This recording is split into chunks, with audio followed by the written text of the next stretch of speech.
is August 2nd, 2019. I am Ethan Ray, and I'm interviewing Vince Cain at the Newkirk Public Library, Newkirk, Oklahoma. I'm a member of the Newkirk 4-H Go-Getters, and this is for the Oklahoma Military Hall of Fame project.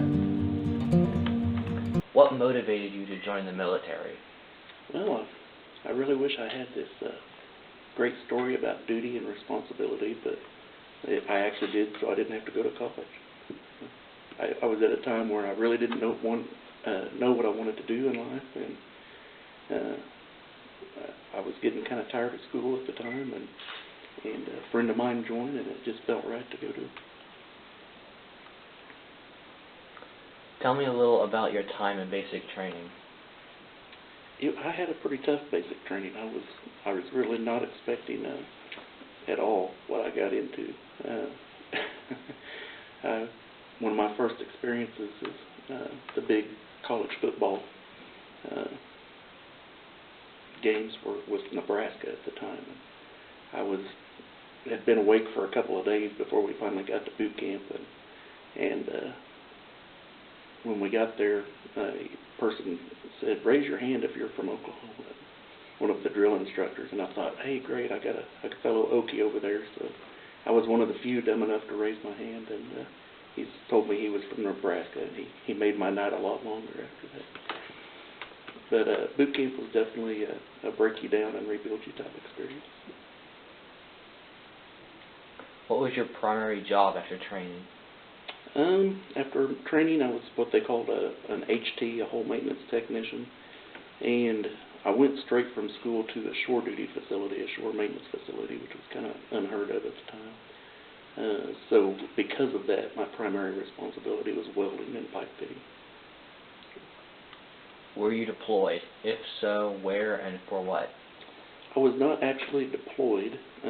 In my last few months of service is when we started the Persian Gulf War, and I was on a list to deploy and go over and install some chemical defense systems on all the different ships that we'd set over there. But they didn't freeze people getting out at the time for that, so my time came up before it was time to go over there. So, but I never did actually deploy.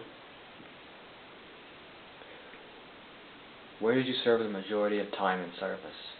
Norfolk, Virginia.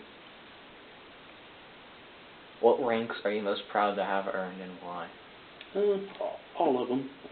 I'll go ahead and say my highest rank, which was E5, and the reason was you pretty much had to, in order to get to E5 in your first enlistment, you had to pretty much be on the ball and get everything done in an orderly time and make higher scores than a lot of other people, some things like that. So I was proud of all the ranks at E5 that I achieved right before I got out.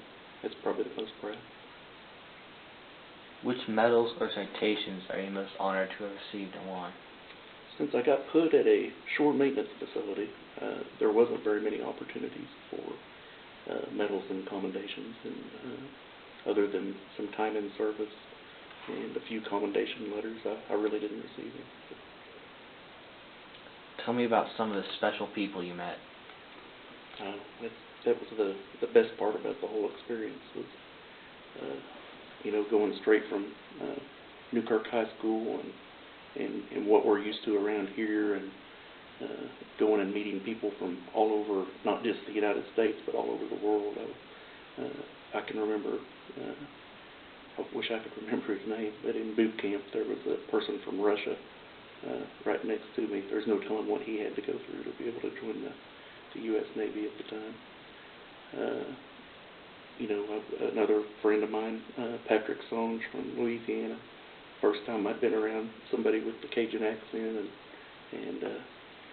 and all the different stories that they had.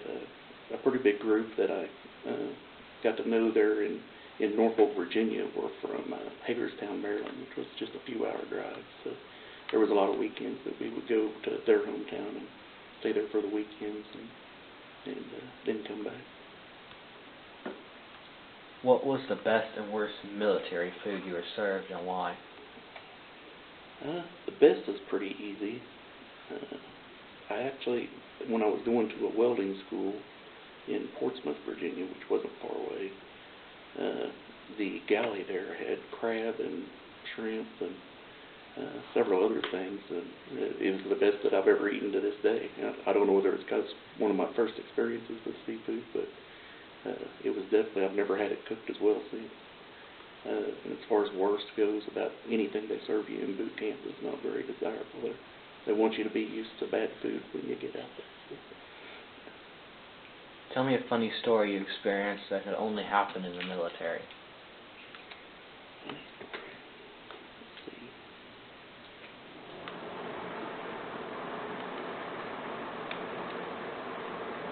Several. It's hard to think of ones that I can share really well.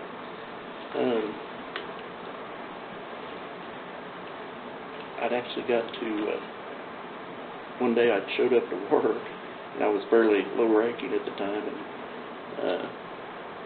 the first sergeant comes in, or the first petty officer comes in, and tells me and a couple of other guys to go get in our dress uniforms, and didn't really tell us why.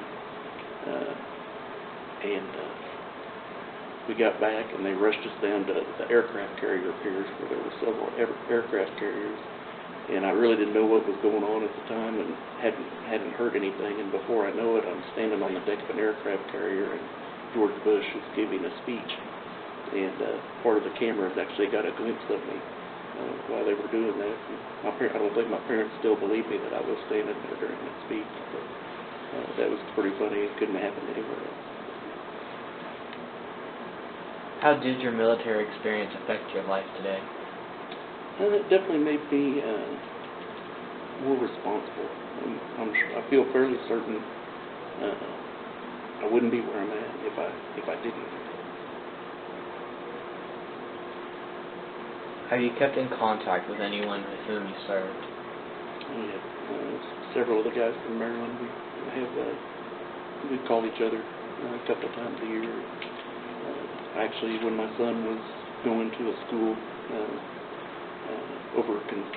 by Langley, Virginia, which is very close to Norfolk, a couple of us got together and had dinner with the guys from Hagerstown, Maryland. We still stay in touch, and I think about them a lot. Do you have any other stories you would like to share? Not really, other than just the military in general. I think I had a good experience. It wasn't something that I wanted to do as a career, but I would definitely recommend it to anybody that's struggling with kind of finding their direction or not really knowing what you want to do. It's definitely an experience that'll let you get your feet on the ground and make up your mind about what you want to do in the future. And I'm really happy with where I'm at now, and couldn't have done it without going through the military.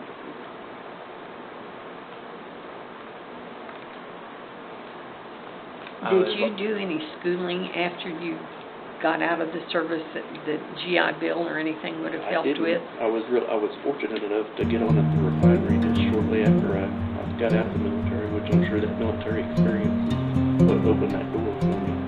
And I've been out there for 28 years.